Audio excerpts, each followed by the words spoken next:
And that's an important point of consideration. The injury itself has nothing to do with that. I use a great example of one of the guys that came into the clinic, maybe we're talking about 6-7 months ago now, who had a very large herniation at L5S1, whose rehab within a period of a month or two was over 100 kilos on the squats. Because it's not about the injury, it's about the conditioning beforehand. Yes, the injury has a tilt, but it's about the conditioning beforehand as to how you progress.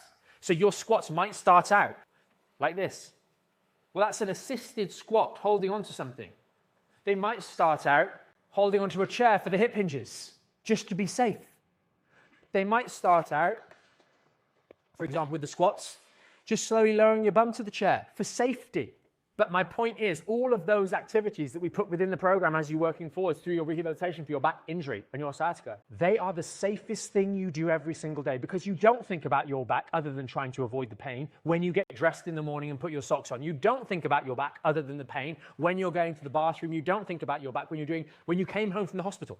You didn't think about your back when you got out of the wheelchair, maybe. Oh, but wait, you weren't in a wheelchair. And if you weren't in a wheelchair, that raises a whole host of other questions of things you've done every day that were more vulnerable or that were more provocative, risky, uncontrolled than your rehabilitation exercises.